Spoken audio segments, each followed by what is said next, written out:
How to study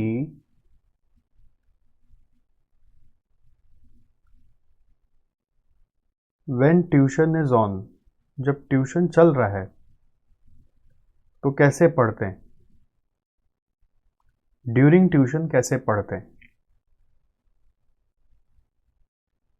मतलब मैं उनसे बात कर रहा हूं जो लोग ट्यूशन ले रहे हैं। तो सिर्फ क्या tuition is enough, is only tuition enough, कि ट्यूशन में चला गया और सोचते हम लोग हो गया मेरा काम। सबको पता है इसका जवाब ना है। सिर्फ tuition is not enough, specially in case of CA CMA exams. Tuition can never be enough because syllabus इतना बड़ा होता है ना। ट्यूशन में सब कंसेप्ट को कवर किया जाता है। ऑल 100% भी कोई ट्यूशन अगर कवर करता हो तो भी उस समय जो माइंड में प्रेशर होता है या जो डिस्ट्रैक्शन हमारे साथ चल रहा होता है वो हमें 100% सीखने नहीं देता है। तो आप बहुत बार देखोगे कि आप खाली लिखे हो, बहुत बार आप देखोगे कि आपने सिर्फ नोटिंग ही किया और कुछ नहीं किया है। आप खुद जानते हो कि मैंने ये नोट किया है, सिर्फ मैंने उतने अच्छे से समझा नहीं है। Because of pressure, because of lack of concentration, it happens. इसलिए is only tuition enough? The answer is of course no, because you can not concentrate to the extent of 100%। Scientist लोग बोलते हैं कि इंसानी दिमाग 16 मिनट से ज़्यादा एक जगह फोकस ही नहीं कर सकता। आपका ट्यूशन चलता है 2 घंटा, 2.5 घंटा, 3 घंटा, तो आप कैसे फोकस करोगे पूरा? तो सर फिर क्लासेस ही आप लोग की इतनी लंबी क्यों होती है? आप लोग कम कर दीजिए। अब कम करेंगे तो कोर्स टाइम पे ख़त्म नहीं होगा। तुम लोग को एक्स्ट्रा करना ही पड़ता है। We can not do anything. So इसलिए कुछ जगह आपको ऐसा फील हो ही जाएगा, almost in your each and every class some areas would be there जो आपने सिर्फ नोट किया है, आपका माइंड नहीं चल रहा था। जो सिर्फ आपने टिक ही लगाया है, आपका माइंड नहीं चल रहा था। सो ये जो गैप एक क्रिएट हो जाता है, उसको आप अगर मान लीजिए कि ये सोच लेंगे कि जब अब एग्ज़ाम आएगा तब पढ़ेंगे, तब तक उसका आज जो हल्का फुल्का भी माइंड में घुसा था ना, वो भी साफ हो जाएगा। उस समय वो पूरा नया हो जाएगा। सो इसलिए there is something called as how to study when tuition is on. इसमें सबसे पहला होता है कि जैसे ही क्लास ख़त्म होता है, just after class is over, just after the class is over, अगर आपके पास हाथ में टाइम है, ओके, क्लास इज ओवर, अगर हो सके तो 10 मिनट और स्पेंड करो, 15 मिनट और स्पेंड करो। एंड ये एक मैजिकल रिजल्ट आता है just after the class is over पे। उसमें आप अपना जो ग्रे एरियाज है, मतलब जो अच्छे से नहीं सीखा, उसको मार्क करो। Mark the points that are your grey areas. Grey areas means उतना अच्छे से नहीं आया, उतना अच्छे से मुझे नहीं समझ में आया। अगर हो सके तो उसको इमीडिएटली वापस उसका जो नोट्स है, री रीड इट्स नोट्स, ठीक है, जिससे कि वो समझ आ जाए। अगर कोई भी ऐसा ग्रे एरिया है तो री read its notes so that वो क्लास के बाद ही समझ आ जाए।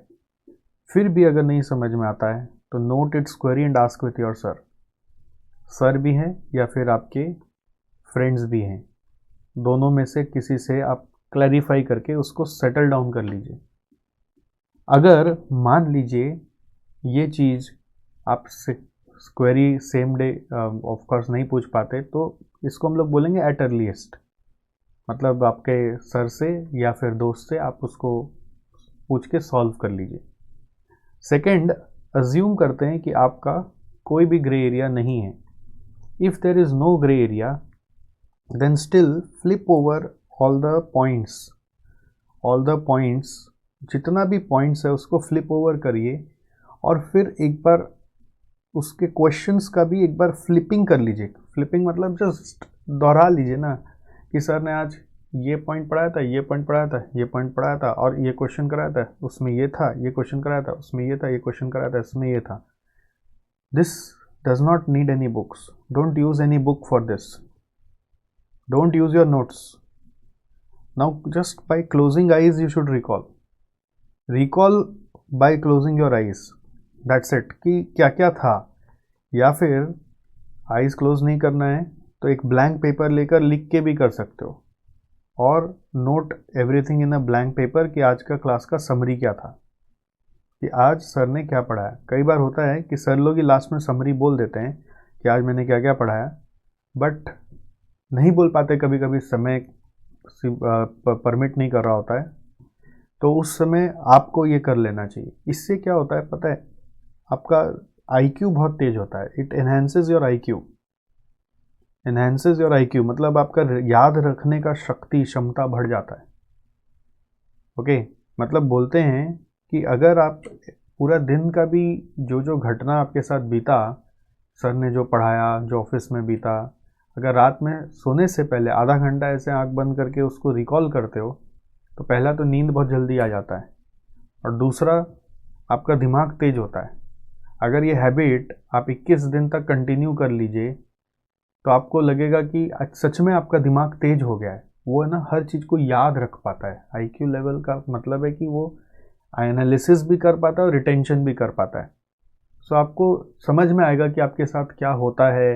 आप एब्सेंट माइंडेड नहीं रहोगे, लॉस्ट नहीं रहोगे, आपका प्रेजेंस ऑफ माइंड बढ़ने लग जाएगा.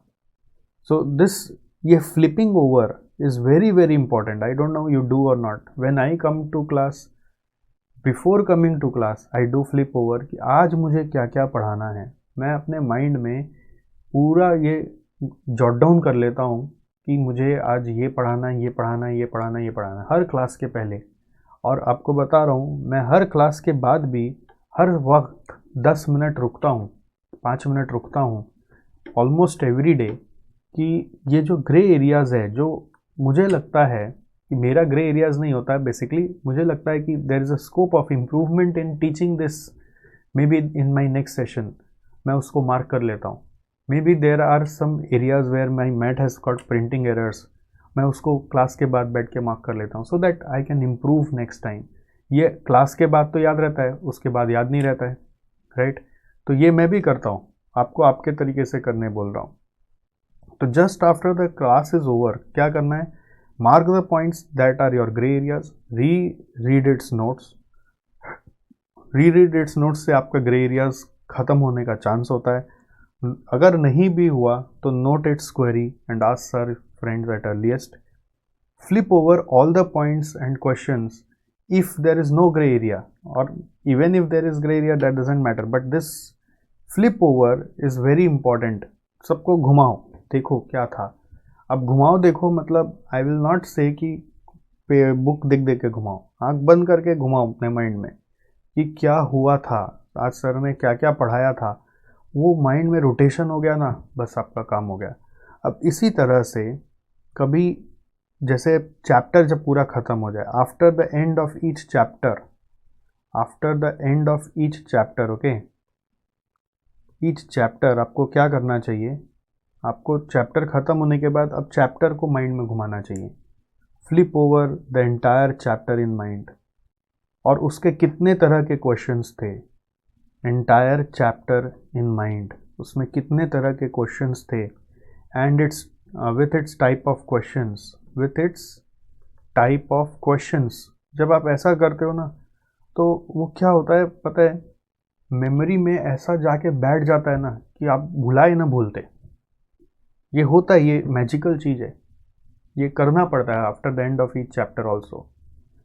ओके, ये करने से आपको और ज़्यादा रिटेंशन पे काम नहीं करना पड़ता है, आपको हर चीज़ याद रहता है. अगेन इस प्रोसेस को आप समझ लीजिए, हर एक चैप्टर को अगर आप कंटिन्यू कर पाते हो आफ्टर एवरी से अप्रॉक्स 7 to 14 डेज, अगर एक चैप्टर को आप वापस जो भी आपने पढ़ा था आफ्टर 7 to 14 डेज अगर वापस से वन मोर फ्लिप ओवर कर पाते हो, तो आपका जो प्रिपरेशन के समय एग्ज़ाम के पहले ओके, स्ट्रेस बढ़ जाता है ना, कितना कैसे याद रहेगा, वो स्ट्रेस 50% भी खत्म नहीं रहता, 50% क्या से 25% पे आ जाता है कि आपको लगता है सब ताज़ा है माइंड में, और वहीं आपका काम हो जाता है। स्टूडेंट्स का प्रॉब्लम क्या है, वो देखो क्लास में सब कुछ सीखते ही हैं, बट प्रॉब्लम क्या है कि वो याद नहीं रख पाते ना, तो वो पूरा हौच पौच हो जाता है, सब मिक्सचर बन जाता है। हम कभी भी ऐसा नहीं चाहते कि मिक्सचर बने, बट वो बन जाता है। क्यों बन जाता है? क्योंकि ये दोहराने का सिस्टम नहीं है, इसको कंटिन्यूअस रिविजन बोलते हैं, इसको मैं चेन रिविजन बोलता हूँ। ये जो टेक्निक मैं आपको बता रहा हूँ ना, flipping over, it is chain revision. अब ये आप ऑफिस जाते समय सोच लें, थोड़ा अकेले में बैठे हो वहीं सोच लें, खाते खाते सोच लें, कैसे भी कर सकते हो, बट ये करने से ही आपका काम बनेगा। आपको बहुत ज़्यादा मेहनत नहीं करना है, आपको थोड़ा ही मेहनत ढंग से करना है। आप अगर सोचोगे मेरे को बहुत मेहनत करना है, सब कुछ पढ़ना है, इतना कुछ करना है, मेरा कैसे होगा, उतना नहीं करना है आपको। आपको थोड़ा मेहनत ढंग से करना है, और वो ढंग से का मेहनत है यही। आप ये करके देखो, आपका प्रोग्रेस आएगा। इसके बाद आपको जो रेस्पेक्टिव सब्जेक्ट का जो भी सर आपको नोट्स दे रहे हैं और वो आपको गाइड कर रहे हैं, आप उसको बस फॉलो करते रहिए, आपका काम होगा। वो आपको बता ही देते हैं कि क्लास है ये वाला, तो ये होमवर्क करके आओ। अब वो होमवर्क आप नहीं करके जाते हो, आप बोलते हो छोड़ ना सर कराएंगे तब कॉपी कर लेंगे, तो ये आपने अपने लिए एक गड्ढा खोद दिया। वो एक हैबिट बन जाएगी। हर चीज़ तो माइंड, दुनिया में माइंड का हैबिट के कारण ही हो रहा है।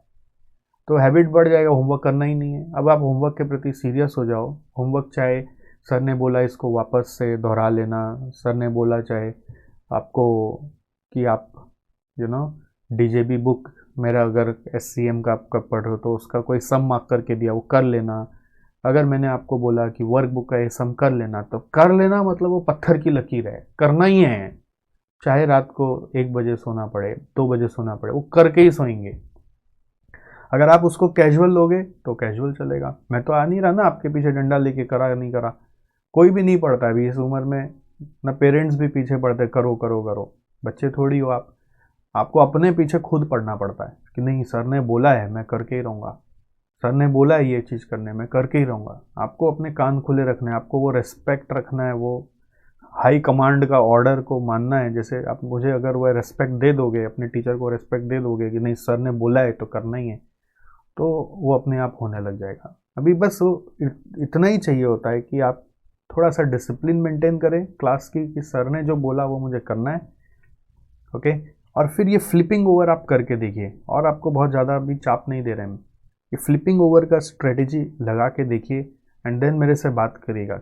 आप बोलेंगे सर दूसरा बुक पढ़ लें, ऐसे मैट जाके खोल लें, कोई उससे ज़रूरत नहीं है। हाँ, अगर टाइम बचता है तो आप ज़रूर करिए, इससे आपका कॉन्फिडेंस आ जाएगा। जैसे मैंने एक चैप्टर कराया आपको, activity based costing, strategic analysis, target costing, sir chapter ख़त्म हो गया आपका।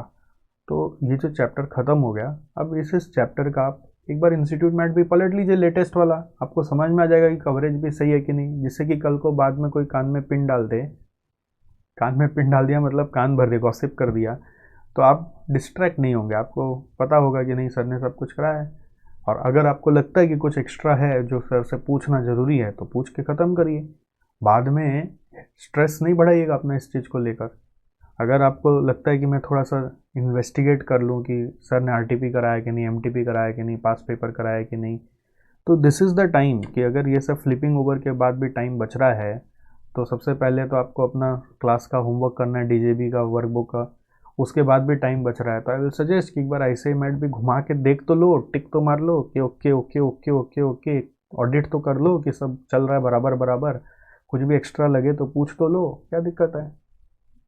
ठीक है, थ्योरी के लिए भी सेम है, वो फ्लिपिंग ओवर वाला आप स्ट्रेटेजी में आ जाइए। थ्योरी भी एकदम तारो ताज़ा रहेगा आपके दिमाग में। परेटो एनालिसिस पढ़ाया तो व्हाट इज़ परेटो, सर ने जो फ्लो में पढ़ाया वो फ्लो को रिकॉल करो, उसका एप्लीकेशन क्या है, उसका लिमिटेशन क्या है, उसका मैनेजमेंट एक्शन क्या है, उसका एडवांटेजेस क्या है। ठीक है, बस इतना ही तो है। अब उसमें पॉइंट्स याद करने का कोशिश करो, बिना देखे माइंड में सजाओ, आंख बंद करके उसको सजाओ। भले 2 मिनट वो ज़्यादा लेता है, बट उसको छोड़ो नहीं, उसको बोल रहे ना छोड़ बाद में देख लेंगे, वो आएगा ही नहीं उसके पीछे कभी भी, और वहीं आपका धोखा हो जाएगा। आई होप इन्फॉर्मेशन हेल्पफुल था।